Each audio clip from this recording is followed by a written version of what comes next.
Hello viewers, मेरे प्रिय दर्शकों. It's in heavy rain here is in Karimba. It's in India in Kerala state in Palakkad. ഇതവിടെ നമ്മൾ ഇന്നലത്തെ 10th class English book continue ചെയ്യണം. നമ്മൾ കുറച്ച് പറഞ്ഞ് നിർത്തിയെന്ന് നോക്കാം.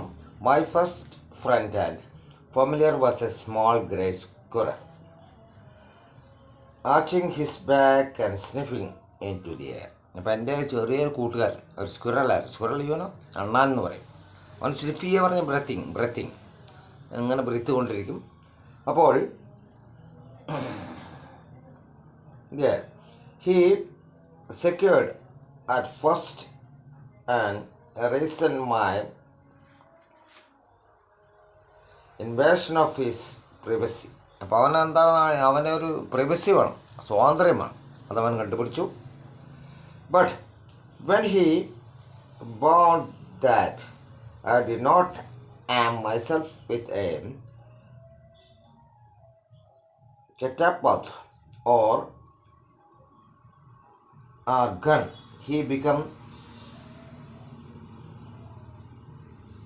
Harangla, and when I searched, he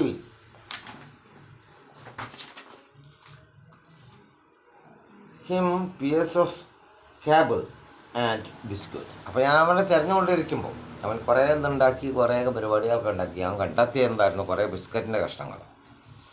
അവനത് കടിച്ചു മുറിക്കുകയാണ്. അണ്ണാനല്ലേ അത് ചെയ്യും.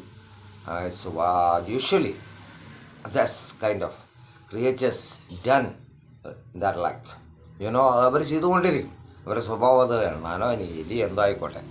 അതെന്താ ചെയ്യുക, ഇങ്ങനെ ക്രംബിൾ ചെയ്യും, scratching the foot and put it somewhere and പറഞ്ഞാൽ എവിടെയെങ്കിലുമൊക്കെ ഇങ്ങനെ കഷ്ണങ്ങൾ കടിച്ചിടും അല്ലേ. നമുക്കറിയാം നമ്മുടെ പൂച്ചക്കുട്ടിയാണെങ്കിൽ എന്തായാലും അതുപോലെ തന്നെ. അപ്പോൾ ഹി ഗ്രൂ ബോൾഡർ. അവൻ നന്നായിട്ട് ശക്തനായി വളർന്നു. ബോൾഡർ മീൻസ് അറിയാം സ്ട്രെങ്ത്ലി എന്ന് പറയാം. And finally become familiar enough to take food from my hands. പിന്നെ അവനെന്താ എൻ്റെ കയ്യിൽ നിന്ന് തന്നെ ഭക്ഷണം കഴിക്കാൻ പഠിച്ചു.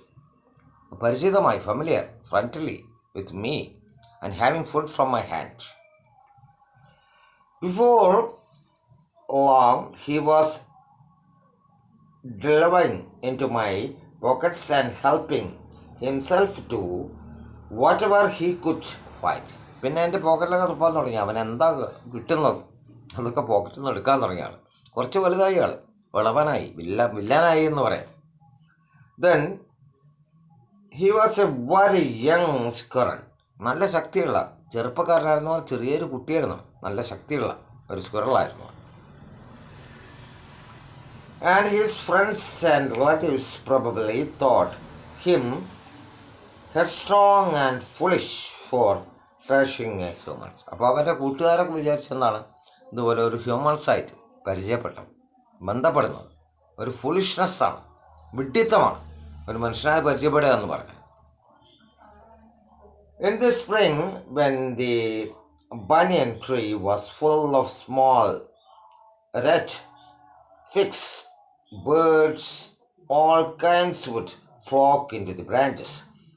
The red bloomed bulbul is a kind of bird. അപ്പം അങ്ങനെ എല്ലാം ബ്ലൂമായി സ്പ്രിങ് കാലത്ത് അല്ല, വസന്തം ശിശിരെന്നൊക്കെ പറയും, രണ്ടും ഉണ്ട് കേട്ടോ. വസന്തകാലത്ത് ഇവർ വന്നിരുന്നു, പക്ഷികൾ വന്നിരുന്നു. അത് പിന്നെ ഒരുപാട് കായകളുണ്ടാവാൻ തുടങ്ങി ഇതിലെ ബനിയൻ ട്രീ, ആൽമരത്ത്. അപ്പോൾ bulbul it's a kind of bird, ഇവരൊക്കെ വന്നിരിക്കാൻ തുടങ്ങി. അതോടൊപ്പം then cheerful and greedy gossiping rosy pastors and parrots and crows. ഒരുപാടുണ്ട് പാരറ്റ്സ്, തത്തകൾ, കാക്കകൾ, അങ്ങനെ പല പക്ഷികൾ അതിൽ വന്നിരിക്കാൻ തുടങ്ങി. Then squabbling with each other at the time. During the fig season, the banyan tree was the noisiest place on the road. അപ്പോൾ പറഞ്ഞാൽ ബനിയൻ ട്രീയിൽ ഈ പക്ഷികൾ വന്നിരിക്കുമ്പോൾ സ്വാഭാവികമായി ഒരുപാട് ശബ്ദങ്ങളുണ്ട്. പക്ഷികൾ വന്നിങ്ങനെ കലപല കൂട്ടും. അപ്പോൾ ആ റോഡിലെ ഏറ്റവും ഒരു നോയ്സിനെസ്, നല്ല ഡിസ്റ്റർബൻസ് ഉണ്ടാക്കി എല്ലാ ആളുകൾക്കും. അതോടൊപ്പം അപ്പോൾ ഞാൻ ഇന്നിവിടെ നിർത്തുകയാണ്, കാരണം ഇനിയും ഒരുപാടായിക്കഴിഞ്ഞാൽ കുറച്ചായിട്ട് തരുന്നു. അപ്പോൾ വീണ്ടും ഞാൻ ഓർപ്പിക്കുകയാണ് എൻ്റെ ലിങ്കുകൾ. In YouTube Step Up with English Prakash Tikimana. Subscribe it and then share it maximum. Then Facebook and Instagram, Step Up with English 108 108 X Junior. Okay then, good night, Shubharatri.